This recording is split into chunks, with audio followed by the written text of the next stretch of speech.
Distinto público, seleta audiência, o grupo 2 pede passagem e licença para dar o seu recado.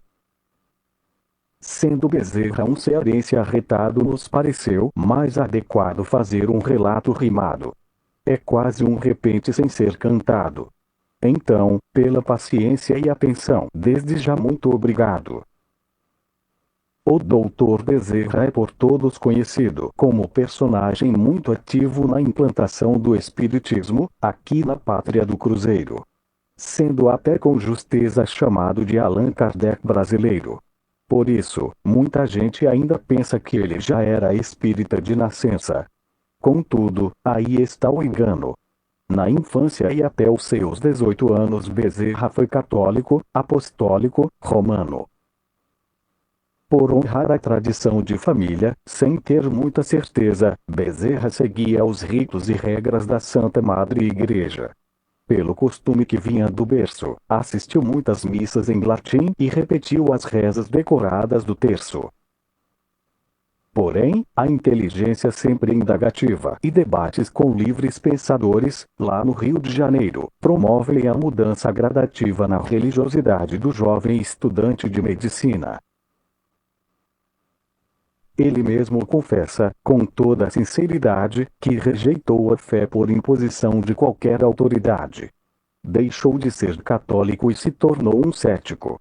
Mas ainda acreditava em duas verdades luminosas: a existência da alma e de Deus, Criador de todas as coisas. Casou-se então com Maria Cândida, moça católica, cuja crença respeitava e a quem amava de todo o coração. Então, sobreveio uma grande adversidade. A morte da esposa lhe rouba a felicidade. E o abate com a força de um tufão. Bezerra caiu então numa enorme prostração. A vida perdera sentido, nada mais o animava. Nem vontade de ler e escrever ele tinha. A dor da perda o consumia, nada o consolava. Mas como todos já sabemos, Deus não abandona ninguém, nem o grande, nem o pequeno, nem o fraco, nem o forte. A divina providência comanda, o plano superior dá o suporte e o amparo que é merecido vem sempre no tempo devido. Assim foi que pelas mãos de um amigo, Bezerra recebeu uma Bíblia, com belas ilustrações. Ainda abatido, ele deseja apenas ver as finas estampas, por mera curiosidade e para ter algumas distrações.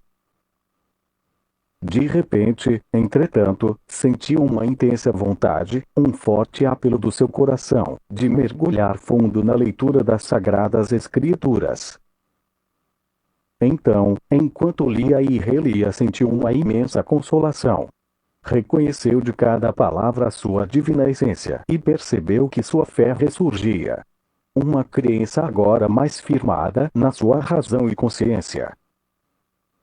Algo mais conclusivo, porém seu pensamento ativo exigia. E seu elevado espírito reclamava, para que viesse a cumprir sua importante obra missionária. Para isso, uma vez mais em seu favor, não falhava a assistência superior. Foi quando ele recebeu em certo dia, como presente de um outro amigo, um exemplar do Livro dos Espíritos, que aceitou por simples cortesia. Assim, em sua viagem de 1 hora até o bairro da Tijuca, onde morava, para não ficar ignorante da nova filosofia, embarcou na leitura daquela obra ainda rara. Tanto mais ele lia, mais surpreso ele ficava. Sentia que seu espírito aquela doutrina consoladora, desde há muito tempo já conhecia. Ele se indagava imediatamente, onde e quando aquilo tudo aprendera. porque as verdades daquele livro que nunca lera já estavam claras em sua mente. Aqui e agora, podemos afirmar sem medo de errar. Bezerra sempre foi um espírita inconsciente e sabia de sua importante missão intuitivamente. E sem tornar longo demais nosso relato, citamos ainda dois fatos concretos que consolidaram sua crença na doutrina dos espíritos. Por muitos anos, Bezerra sofria de grave dispepsia. A medicina terrena não dava sequer um alívio. Aí, ele, por meio de um amigo, recorreu a um médium receitista. Seguindo com fé o tratamento indicado, em menos de um ano estava totalmente curado. O segundo fato aconteceu mais adiante. Sua segunda esposa, pela ciência médica, estava condenada por ter uma tuberculose avançada. Os médicos espirituais, pelo contrário, afirmaram que o problema era apenas uterino e ela logo ficaria curada com o tratamento receitado. Assim aconteceu, sem qualquer reparo. Então, devidamente convencido, Bezerra de Menezes realizou outros experimentos sobre diversos pontos da doutrina, concluindo, até onde é permitido, a verdade dos princípios e fenômenos do Espiritismo. Muito bem. Caros amigos, aqui apresentamos o sumo da história, a essência verdadeira da evolução religiosa do nosso ilustre personagem.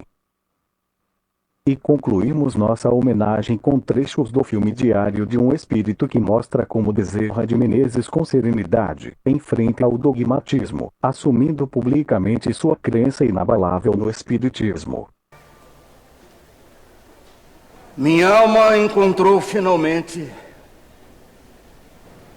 onde pousar. Posso dizer o meu credo espírita com o apoio de minha consciência, e não por imposição de uma autoridade que me queira impor a fé. A moral cristã, iluminada pelos inefáveis princípios do Espiritismo, não pode deixar de modificar para melhor aquele que a procura não por dever, mas por saber que nela encontrará a paz do espírito. Não sou, por minha fraqueza, capaz de analisar o que esta santa doutrina pode fazer pelo coração humano. Também não quero fazer qualquer julgamento para não incorrer no orgulho ou em falsa modéstia. Mas posso afirmar aos senhores que já compreendo os meus deveres para com Deus e os meus semelhantes de modo acentuadamente mais diverso do que antes de ser espírita. Por favor, senhor. Pois rogo um pouco mais de vossa atenção. Sei bem que já vos tomei vosso precioso tempo, além do necessário.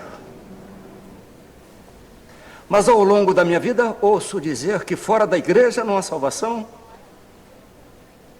Fora da verdade não há salvação, mas eu pergunto aos senhores e senhoras, o que é a verdade?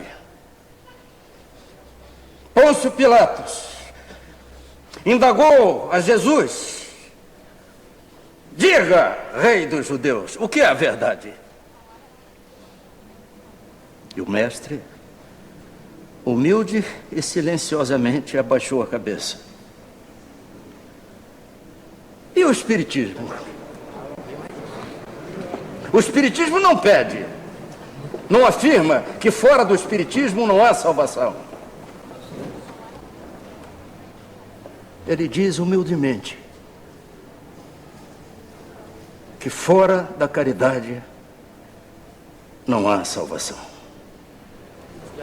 Obrigado. Bravo, Mr. Rei! Bravo! Justiça!